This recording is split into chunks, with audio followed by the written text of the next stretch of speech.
الشیطان الرجیم بسم اللہ الرحمن الرحیم قال تعالی فی القرآن المجید ولا تطع كل حلاف مہین ہماز مشاء بنمیم مناع للخیر معتد عصیم عتل بعد ذلك زنیم وقال رسول اللہ صلی اللہ علیہ وسلم لا يدخل الجنة نمام او کما قال علیہ الصلوۃ والسلام۔ محترم حاضرین،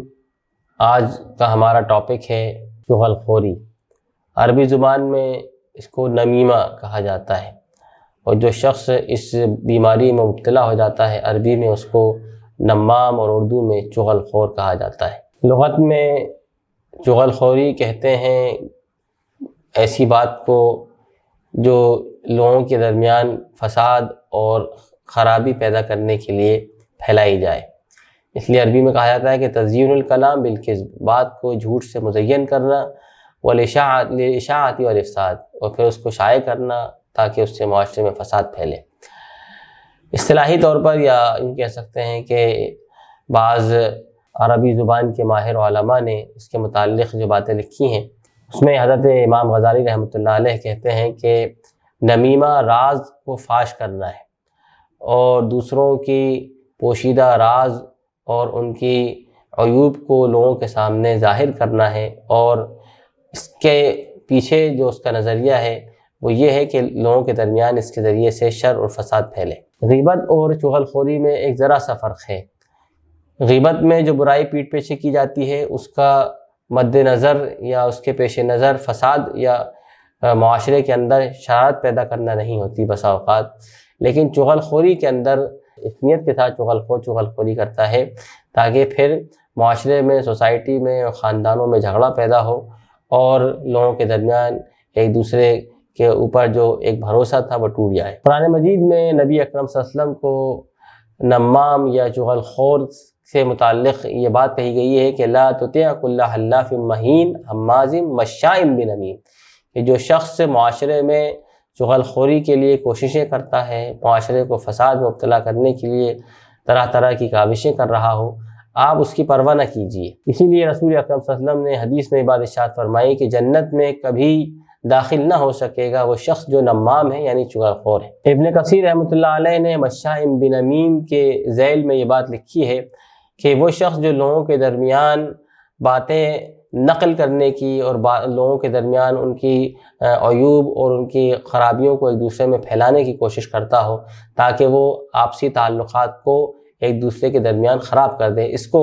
وہ نمام سے تعبیر کرتے ہیں۔ ابن بطال قرآن مجید کی اس آیت حماز مشاء بنمیم کے ذیل میں یہ بات لکھتے ہیں کہ حماز وہ شخص ہے جو لوگوں کے گوشت کھانے والا ہو، یعنی حماز گویا کہ غیبت کرنے والے کو کہتے ہیں، اور نمیم کہتے ہیں وہ شخص جو قریبی تعلقات رکھنے والے، آپسی محبت کرنے والوں کے درمیان ایسی باتیں کہے کہ ان کے درمیان جدائی اور تفریق پیدا کر دے، اس کو نمام کہا جاتا ہے۔ حضرت قتادہ کا یہ قول مشہور ہے کہ آپ کہتے ہیں کہ 3 وجہ ایسی ہیں جس کی بنیاد پر قبر میں عذاب دیا جاتا ہے۔ ثلث من الغیبہ، کہ 1/3 عذاب غیبت کی وجہ سے، وثلث من البول، اور 1/3 عذاب پیشاب کے قطروں سے نہ بچنے اور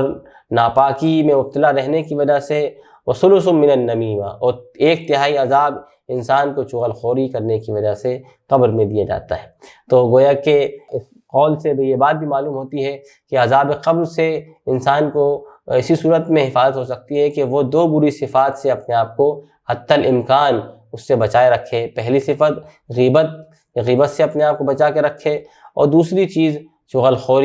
خوری کے بارے میں جیسا کہ آپ کا قول ہے کہ 1/3 عذاب چغل خور کو عذاب جہنم میں صرف چغل خوری کی وجہ سے ہی دیا جاتا ہے۔ محمد ابن قعب القرظی رحمۃ اللہ علیہ سے پوچھا گیا کہ مومن کی کون سی خصلتیں ہیں جو اس کو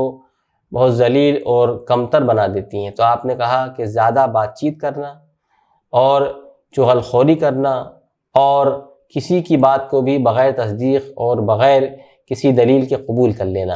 کیونکہ تیسری صفت گویا کہ ایک ایسے شخص کی ہے کہ جو کسی کی بات کو بغیر تصدیق، بغیر کسی دلیل کے قبول کر لیتا ہے، اور پھر گویا کہ وہ معاشرے میں افواہوں اور ریومرز اور طرح طرح کی غلط باتیں پھیلانے کا ذریعہ بن جاتا ہے۔ چغل خور کے اندر دیگر جو بری صفات پیدا ہو جاتی ہیں ان میں ایک صفت جبن ہے، یعنی بزدلی، ضعف کی قوت صفت اس کے اندر پیدا ہو جاتی ہے، کمزور ہو جاتا ہے وہ، اس کے اندر طرح طرح کی تدبیریں اور قید و چال بازیوں کی صفت پیدا ہو جاتی ہے، اس کے اندر نفاق کی صفت پیدا ہو جاتی ہے، اس کے اندر چاپلوسی کی صفت پیدا ہو جاتی ہے، اور اس کے اندر اس سے بھی زیادہ ذلیل اور بری قسم کی صفات پیدا ہو جاتی ہیں، اور گویا کہ وہ صحیح معنوں میں نفاق کی بے شمار علامتوں میں مبتلا ہو جاتا ہے۔ یہ چغل خوری دو محبت کرنے والوں کے درمیان جدائی پیدا کر دیتی ہے، اور دو آپسی انس رکھنے والوں کے درمیان مرافقت پیدا کر دیتی ہے، اور گویا کہ یہ اسلامی اخوت اور اسلامی بھائی چارہ اس کی بنیاد پر اسلامی اجتماعیت کا معیار قائم ہے کہ قرآن مجید میں کہا گیا کہ انما المؤمنون اخوہ، کہ مسلمان آپس میں بھائی بھائی ہیں اور وہ ایک دوسرے کے عضو، گویا کہ وہ جسم کے عضو کی طرح ہیں۔ تو یہ بری صفت انسان کے اندر، یا یہ بری صفت اگر کسی شخص کے اندر پیدا ہو جائے تو وہ اسلامی معاشرے کو پراگندہ کر دیتی ہے، اخوان کے درمیان، بھائیوں کے درمیان عداوت و دشمنیاں و منافرت پیدا کرتی ہے، جس سے اجتماعیت ٹوٹ جاتی ہے، اور جس کے نتیجے میں اقامت دین کی جدوجہد اور اس کے نتیجے میں عدل کے قیام کی کوششیں رائگاں ہو جاتی ہیں۔ لہذا جب چغل خوری کی صفت میں اضافہ ہوتا ہے تو پھر یہ انسان کو بے جا تجسس کی طرف اور دوسروں کی متعلق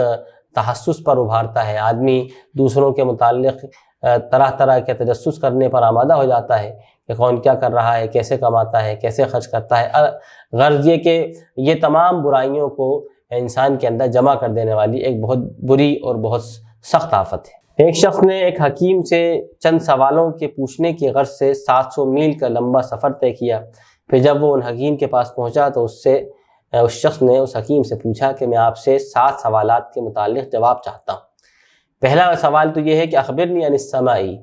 وما اثقل منہا، کہ مجھے آسمان کے بارے میں بتائیے کہ اس میں سب سے بھاری بوجھ کیا ہے، یعنی آسمان میں سب سے بھاری چیز کیا ہے، اور زمین میں سب سے وسیع چیز کیا ہے، اور چٹان سے بھی سب سے زیادہ سخت چیز کیا ہے، اور جہنم سے بھی زیادہ گرم چیز کیا ہے، اور زمہریر سے بھی زیادہ ٹھنڈی چیز کیا ہے، اور سمندر سے بھی زیادہ وسیع اور گویا کہ کشادہ چیز کیا ہے، اور یتیم سے زیادہ ذلیل کون ہے۔ تو اس حکیم نے اس کا جواب دیا۔ اس نے کہا کہ کسی آزاد شخص پر بہتان ترادی کرنا یہ آسمان سے بھاری چیز ہے، اور اس نے کہا کہ حق زمین سے زیادہ وسیع ہے، اور آپ نے فرمایا کہ قانع کا دل، ایسا شخص جس کا دل قانع ہو، وہ سمندر سے زیادہ غیر محتاج ہے، اور حرص اور حسد یہ جہنم کی سختی سے زیادہ گرم ہے۔ اور اس نے کہا کہ کافر کا دل پتھر سے زیادہ سخت ہے، اور پھر اس نے آخر میں یہ بات کہی کہ چغل خور کہ اس کا معاملہ یتیم کے مقابلے میں سب سے زیادہ دنات اور ذلت پر مبنی ہے، یعنی یتیم کے مقابلے میں بھی جو چغل خور ہے وہ انتہائی ذلیل اور پست ہوتا ہے، معاشرے میں اس کی یہ کیفیت ہوتی ہے کہ وہ بالکل بیگانہ ہو جاتا ہے۔ اسی لیے کہا جاتا ہے کہ چغل خور کی چغل خوری اس کو جہنم میں داخل کر دے گی، اور اسی لیے یہ بھی کہا جاتا ہے کہ چغل خوری انسان کی دین اور دنیا کو خراب کر دینے والی ہے۔ یہی بات ابن جوزی رحمۃ اللہ علیہ کہتے ہیں، النمیمۃ تفسد الدین والدنیا، کہ نمیمہ یعنی چغل خوری دین اور دنیا کو فاسد کر دیتی ہے، وتغیر القلوب، اور دلوں کو پلٹ دیتی ہے، وتولد البغضاء، اور لوگوں کے درمیان بغض اور نفرتوں کو پیدا کرتی ہے، وسفک الدماء، اور خون ریزی پر انسانوں کو آمادہ کرتی ہے، والشتات، اور لوگوں کے درمیان اختلاف اور افتقار کا سبب بن جاتی ہے۔ تو آئیے اللہ تعالیٰ سے ہم دعا کرتے ہیں کہ اللہ تبارک و تعالیٰ اس مذموم صفت سے ہم تمام حضرات کی حفاظت کرے، اور چغل خوری کا یہ مرض جو اس وقت معاشرے میں بہت پھیلا ہوا ہے، اور یوں کہا جائے کہ یہ ہر خاص و عام اس مرض میں مبتلا ہے، اس مرض سے اللہ تعالیٰ ہمیں افاقہ دے، اور ہمارے قلوب کو اللہ تعالیٰ ذکر اور اس کی یاد سے بھر دے۔ وآخر دعوانا ان الحمد للہ رب العالمین۔